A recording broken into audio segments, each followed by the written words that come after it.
In Genesis chapter 1 to 3, discriminatory towards women, the first 6 chapters of Genesis are about the creation of the universe and the beginnings of humanity. Perhaps more than any other biblical story, those which make up the book of Genesis are considered to embody cultural, religious, and political symbols. Thus, Genesis is significant to this day because it is an theological text. In particular, the story of Adam and Eve is essential in understanding gender roles and differences today.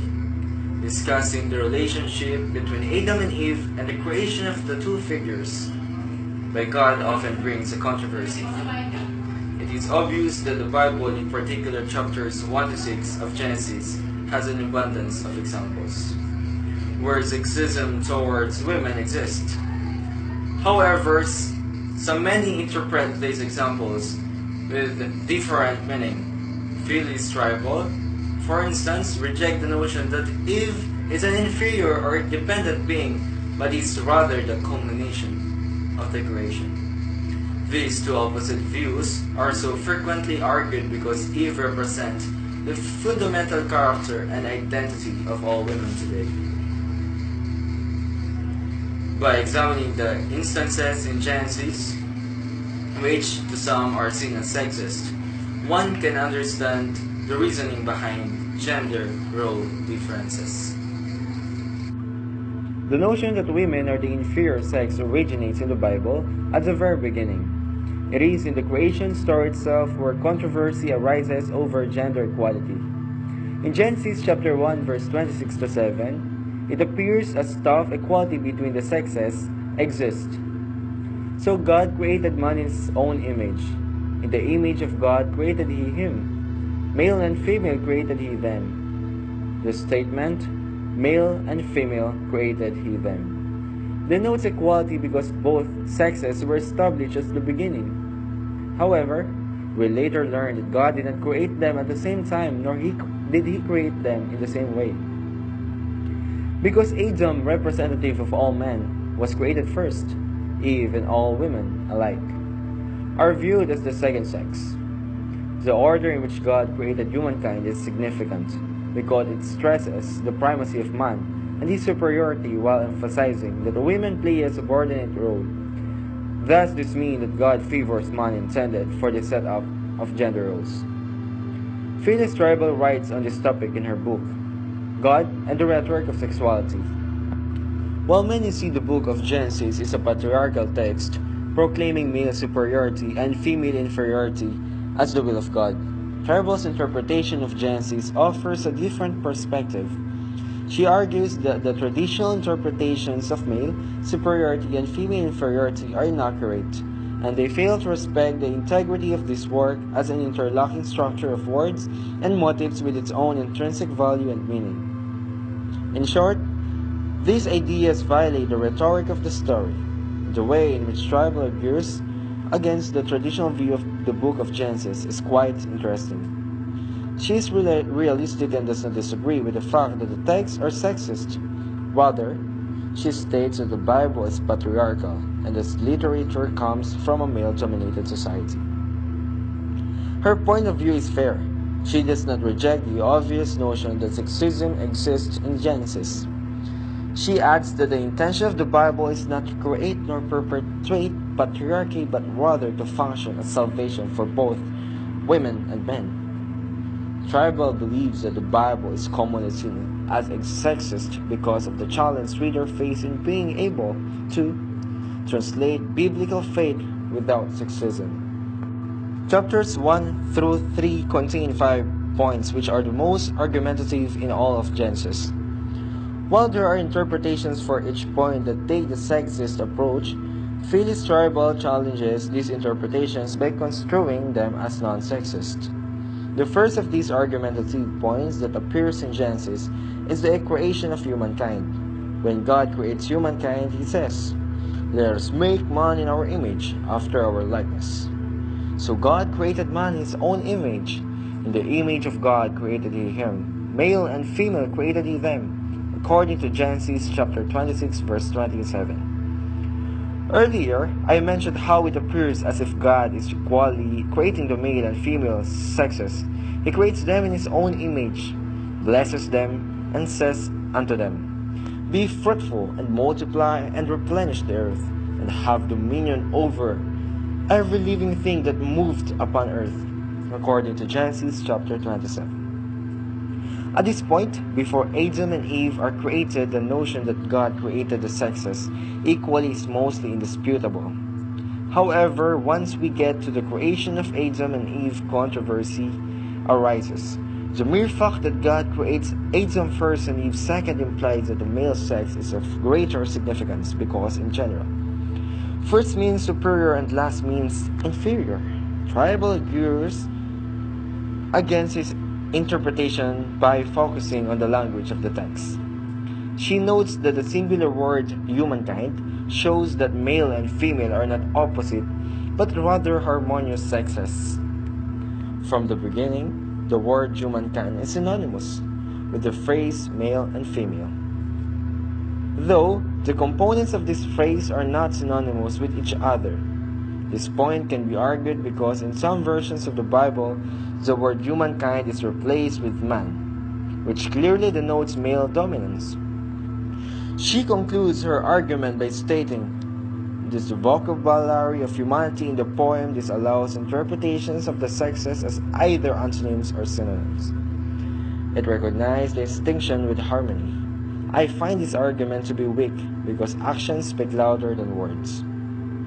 The way in which something is written and the pronouns use something are not half as important as what actually happens. For example, the way in which God creates Adam and Eve goes above and beyond to support the notion that the male sex was created superior. When God created Adam, He formed man of the dust of the ground and breathed into his nostrils the breath of life. And man became a living soul according to Genesis chapter 2 verse 7. Adam's creation is extraordinary and required God to use His divine power to form this being. On the other hand, Eve's creation is less significant. The Lord God caused a deep sleep to fall upon Adam and he slept. And He took one of his ribs and made a woman, and brought her unto the man. And Adam said, "This is now bone of my bones, flesh of my flesh. She shall be called woman, because she was taken out of man." According to Genesis chapter 2, verse 21 to 3. The means by which Eve was created is enough to be extremely suggested that the woman is inferior to man. To begin with, Eve is derivative of Adam. She is literally created from the rib, a very small part of Adam, and thus is dependent on him for life. The words, "she was taken out of man," emphasize this point and indicate that Eve will occupy a place secondary to Adam. There is no suggestion here that woman might be superior or even equal to man after reading this passage.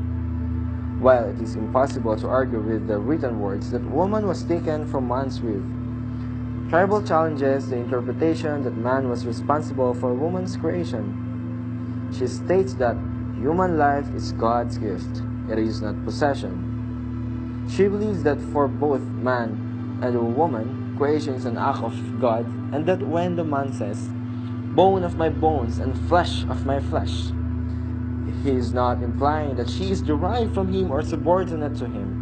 Rather, he is saying that he shares equally with the woman the dust of the ground and the origin of their lives. If the order in which man and woman came to life and the means by which they were created are not enough to convince you that Genesis is a sexist text, then perhaps we should observe the reason why woman was created in the first place. After putting man on earth, God said, "It is not good that the man should be alone. I will make him an helpmeet for him," according to Genesis chapter 2 verse 18. It is only then that God formed every living creature and subsequently woman is created. When God created Adam, He gave him a purpose on earth and task to fulfill. The Lord God took the man and put him into the Garden of Eden to dress it and to keep it, according to Genesis chapter 2 verse 15. Additionally, Adam gave names to all cattle and to the fowl of the air and to every beast of the field. But for Adam there was not found an helpmeet for him. According to Genesis chapter 20. It is not only at this point after Adam accomplishes tasks such as naming the creators of the earth that Eve is created. Thus, it is obvious that woman is created for the sake of man, merely to cure his loneliness. Tribal argues this notion that Eve was created for the sole purpose of being Adam's helper by discussing the translation of the Hebrew text. The Hebrew word ezer, rendered here as companion, has been traditionally translated as helper, a translation that is totally misleading because the English word helper suggests an assistant, a subordinate, indeed an inferior, while the Hebrew word ezer carries no such connotations. Tribal's argument is interesting because one would never know this fact by just reading the King James Version of the Bible. However, I still find that even if Eve were a companion, she would still be subordinate to Adam because of her role on earth. If it hadn't been for Adam's existence and loneliness, Eve would never have been created. Thus, she is produced for the sake of man. The fourth point I found to be one of the most argumentative in all of Genesis is the naming of woman. The fact that man names her clearly signifies that he has power over her, which in turn extends to universal male authority. Adam has just finished naming all the other creatures on earth after God brought them unto him, to see what he would call them.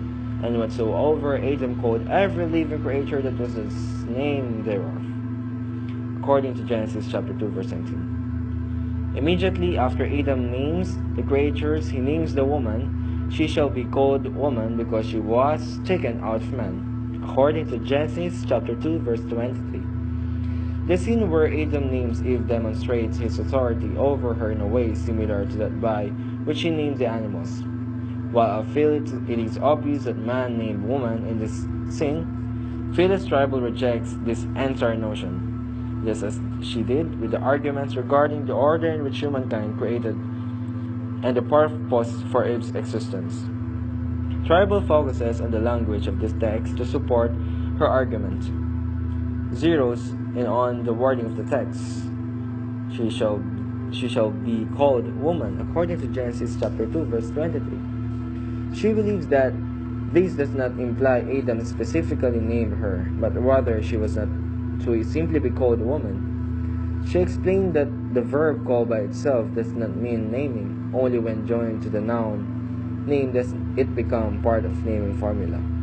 Hence, in calling the woman, the man is not establishing power over her, but rejoicing in their mutuality. 1000. I consider this argument to be particularly weak because she unreasonably discards the sin and generalizes that in order for the man to have named the woman, the wording in the text must be altered. While Tribal focuses on the rhetoric, I feel that it is not the wording that is so essential to the text, but rather the point that gets across. The final point that is necessary to discuss in order to fully understand why the Bible is a sexist text is the notion that women are considered to be responsible for the sin in the world. This belief is a result of the story of the Garden of Eden, when Eve is tempted to eat the forbidden fruit and in turn tempts her husband to eat this as well. Fault is placed on Eve, and she is portrayed as the cause of humanity's fall. Both Adam and Eve are punished by God. However, Eve's punishment is more severe than Adam's. I will greatly multiply thy sorrow and thy conception. In sorrow thou shalt bring forth children, and thy desire shall be to thy husband, and he shall rule over thee. According to Genesis chapter 3, verse 16. Eve is held responsible for the fall of humanity despite Adam's free will. Even though he listened to his wife and ate the forbidden fruit, he wasn't forced to do so. Obedience is the act of a choice. Why is it that even though Adam and Eve committed the same crime, Eve is punished with pain during childbirth and submission with pain to her husband? This can only be explained by the fact that male authority is favored in this misogynist text. However, some such as tribal beg to differ. She believes that because God curses the serpent, cursed are you, and the man, cursed is the earth because of you, and not the woman anywhere else in the story. Any claim that Yahweh's judgment upon her is the most severe of three falters at this very point. Additionally, she states that at the same time the lack of a curse does not mean that she is less responsible than either the serpent or the man, or that she is a less human being than the man. Tribal considers Eve's punishment to be equal to Adam's, and that they are both held accountable for eating the forbidden fruit. At their trial, the questions of God made clear their individual accountability. Similarly, their confessions, although given separately, indicated mutual responsibility. Thus, in judgment, the woman is neither more nor less responsible than man. If tribal's perspective is valid, then how can we explain the reasoning behind Eve's subordinate role to Adam? The answer is we cannot. It takes a perception such as that of tribal to understand the text in a non-sexist way. By recalling 5 senses I mentioned from Genesis, it is likely that one will perceive them to be obviously misogynistic. However, in order to find the significance behind the sins, one must relate them to how they affect us now. It is easy to draw parallels between Eve and modern day women due to problems concerning gender equality. Eve is representative of all women because she symbolizes the origin of female inferiority. Although feminist efforts are becoming more and more successful in equalizing gender roles, there has long been discrimination towards the female sex, not only in the workplace and at home, but the reputation of women has been seen as inferior to that of men. Now that we have analyzed a few crucial points in Genesis, we can draw conclusions as to where and why female inferiority began.